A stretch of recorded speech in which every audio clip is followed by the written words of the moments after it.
बिहानको सुनौलो घाम सानो भान्साको झ्यालबाट भित्र पस्दै थियो। त्यही न्यानो भान्सामा फूल जस्तो सेतो बिरालो म्युसेफ आफ्नो सानो सेफ टोपी लगाएर व्यस्त थियो। आज ऊ गाउँका सबै साथीहरूका लागि विशेष परिकार बनाउने तयारी गर्दै थियो। म्युसेफले ध्यानपूर्वक ताजा गाजर काट्न थाल्यो। उसका साना साना पन्जाबाट गाजरका टुक्राहरू टप टप झर्दै थिए। काम गर्दै गर्दा ऊ आफ्नै पुच्छर हल्लाउँदै मुस्कुराइरहेको थियो। उसको भान्सामा खुसी र माया दुवै भरिएका थिए। त्यतिकैमा बाहिरबाट एउटा सानो खरायो दौडिँदै आयो। उसले उत्साहित हुँदै भन्यो, म्युसेफ, आज तिमीले बनाउने सुपको गाउँभरि चर्चा भइरहेको छ। म्युसेफ हल्का लजायो र मुस्कुराउँदै भन्यो, खाना मिठो तब हुन्छ जब त्यसमा माया मिसिएको हुन्छ।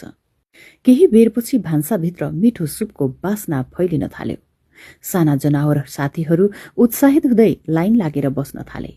म्युसेफले सबैलाई आफ्नो हातले बनाएको तातो सुप बाँड्यो।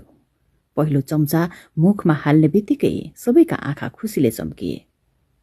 त्यो दिनपछि म्युसेफ गाउँभरि प्रसिद्ध भयो। तर ऊ कहिल्यै घमण्डी बनेन। उसले सधैँ एउटा कुरा सम्झिरह्यो, सानो मुटुमा ठूलो माया भए साधारण काम पनि विशेष बन्छ।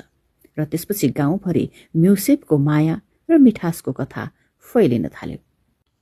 अब भन्नुहोस्, मैले यस कथामा कतिपल्ट म्युसेफ प्रयोग गरेको छु?